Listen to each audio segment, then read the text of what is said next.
अस्सलाम वालेकुम दोस्तों, क्या हाल है? ठीक ठाक हैं? होंगे सब खैरियत से होंगे। मैं हूं आपका दोस्त सलाउद्दीन शेख आपके चैनल के साथ। Let's go with Salahuddin Shaikh. आज की जो वीडियो है भाई, वो सबसे पहले तो थैंक्स अदा कर देता हूं आप तमाम दोस्तों का कि जो मैंने लग्जमबर्ग के हवाले से वीडियो बनाई थी, आप लोगों को बहुत पसंद आई और आप लोगों ने काफी लोगों ने उससे फायदा भी उठाया और काफी लोगों को उससे वीजे मिले हैं। तो काफी यार मुझे देखिए, मुझे कुछ नहीं मिलता, लोग है ना मुझे मैसेज करते हैं, व्हाट्सएप करते हैं, या एक तरह से अपना कोई कमेंट कर देते हैं वीडियो के ऊपर और मुझे पता चल जाता है कि जी मेरी वीडियो से किसी का कोई फायदा हो गया। और यकीन करें ना करें, मुझे बहुत खुशी होती है कि यार मेरी किसी वीडियो के जरिए या मेरी किसी बात के जरिए या मेरी किसी इंफॉर्मेशन के जरिए किसी का कोई भला हो जाता है। मेरा क्या बिगड़ता है? मैंने जस्ट एक अल्लाह ने मुझे अपॉर्चुनिटी दी है कि मेरे पास इंफॉर्मेशन है, मैं आप लोगों को देता हूँ जिस पे आप अमल करते हैं और आपको अल्लाह ताला कामयाबी दे देता है। तो भाई कामयाबी वही देता है, मेरा तो काम है सिर्फ इन्फॉर्मेशन आप तक पहुंचाना। अच्छा, कुछ दोस्तों के मैसेजेस और फोन कॉल्स आते हैं तो मुझे अच्छा नहीं लगता, तो वो चीज भी मैं क्लियर कर देता हूँ। अच्छा, लग्जमबर्ग की वीजा के हवाले से जो वीडियो है डिटेल, जो कि अल्हम्दुलिल्लाह आप ही लोगों ने कामयाब की है, मेरा काम था उसको बनाना और बाकायदा अपलोड करना और आप लोगों ने उसको देखा और सराहा।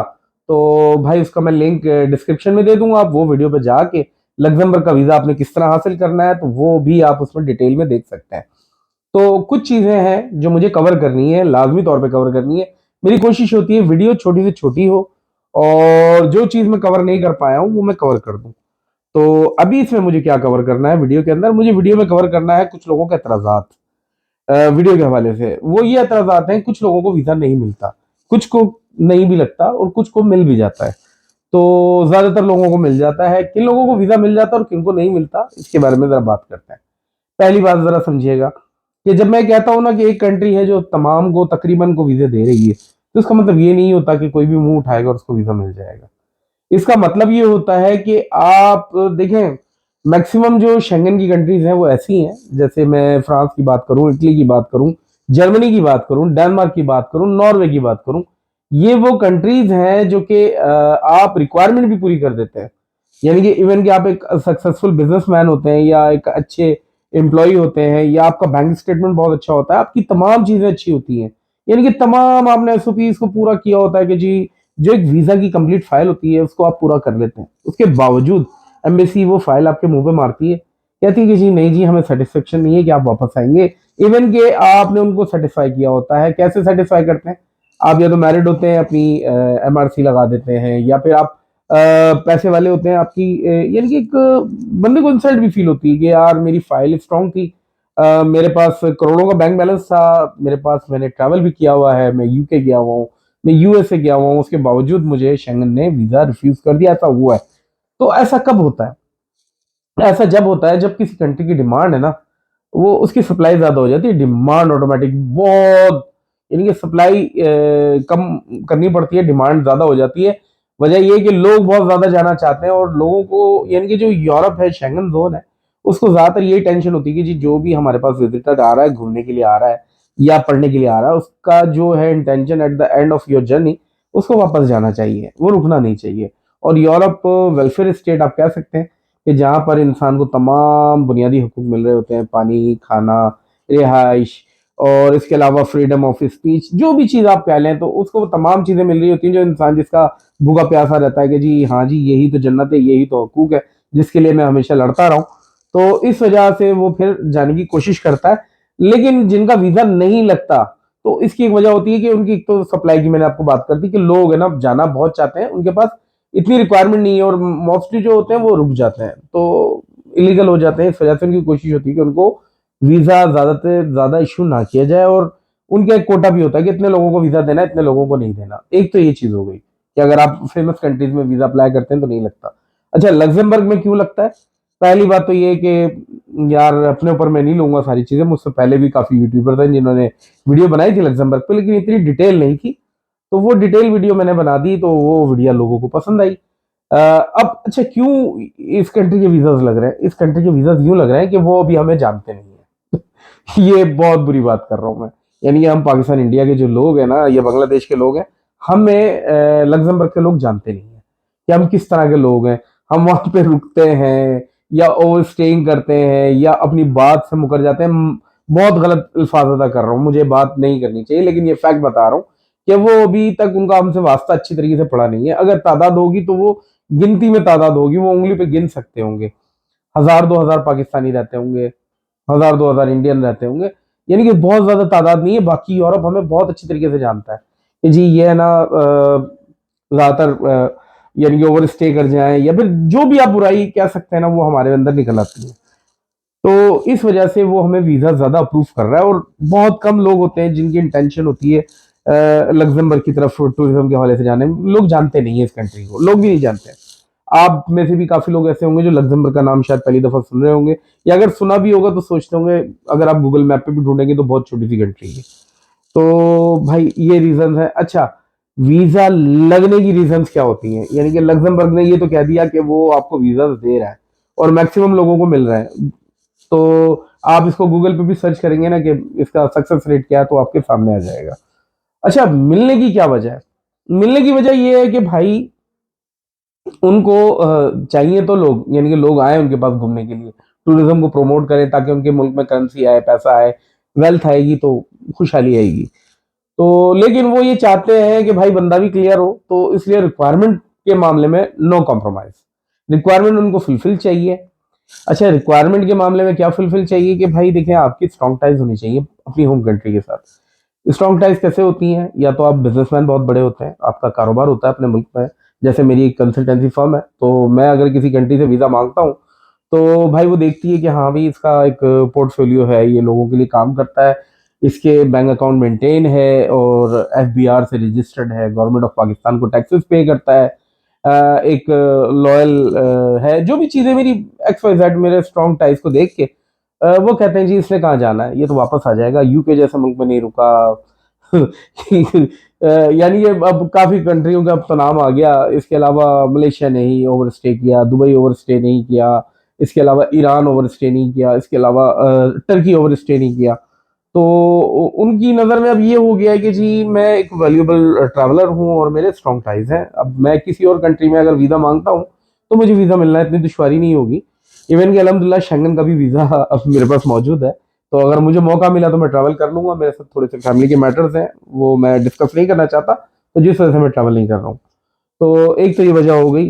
अच्छा, आपको जो वीजा लेना है पहले स्ट्रॉन्ग टाइज आपने बताना है। दूसरी चीज जो सबसे बड़ी गलती करते हैं ज्यादातर मोस्ट एप्लीकेंट, अपनी ट्रैवल के हवाले से ना डिटेल नहीं देते हैं।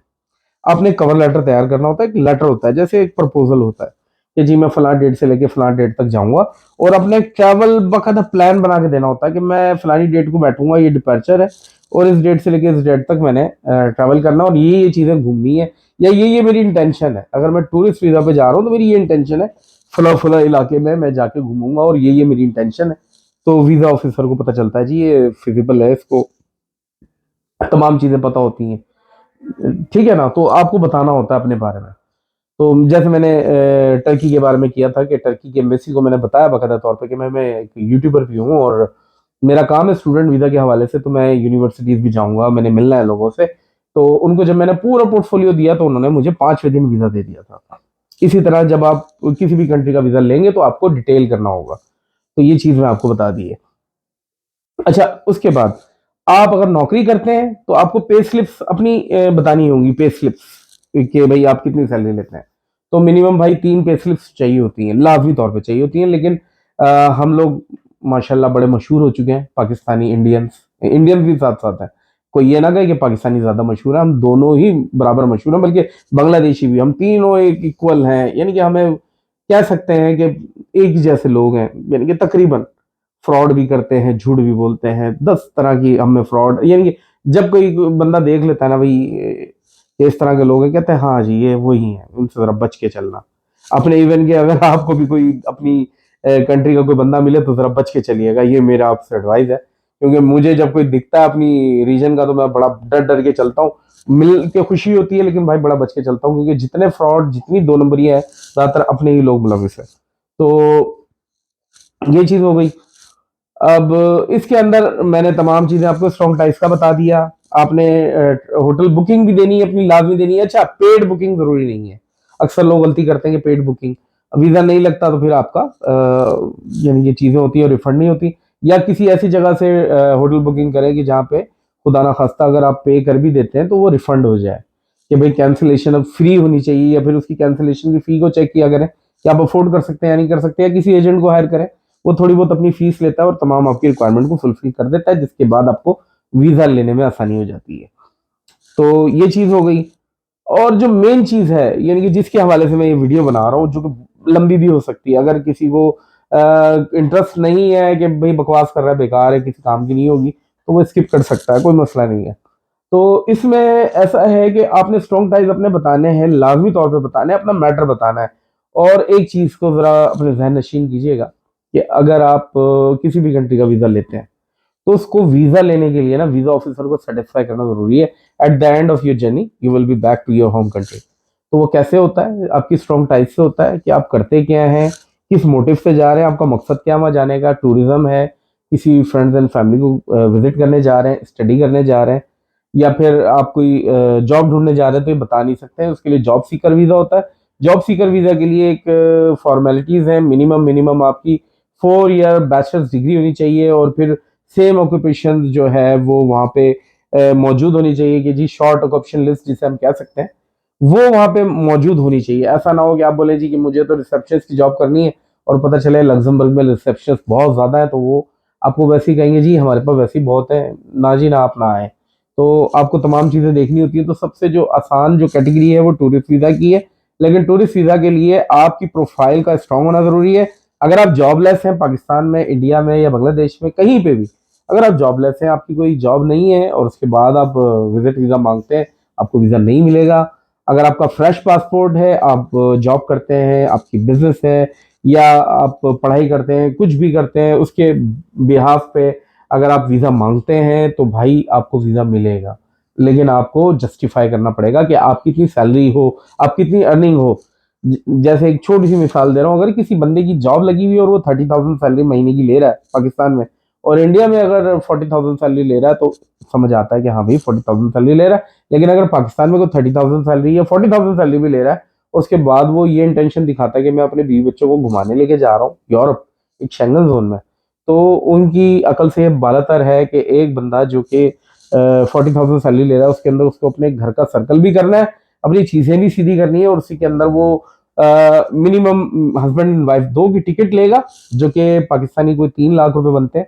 अगर मैं पाकिस्तानी रुपीज से हटा देता हूँ, $1,000 की बात कर लेता हूँ, तो कम से कम $1,000 की तो आपकी टिकट्स बन जाती है दोनों मियाँ बीवी की, $1,000 की। तो कैसे कोई बंदा हो सकता है? मुझे बता दें, आप मुझे बता दें कि 30-40 हज़ार रुपये सैलरी रखने वाला 3 लाख रुपए की सिर्फ टिकट्स कैसे अफोर्ड करेगा? और उसके बाद फिर उसने वहाँ पे होटल में घूमना है, रहना है, तमाम एक्सपेंसेस हैं, खाना पीना है।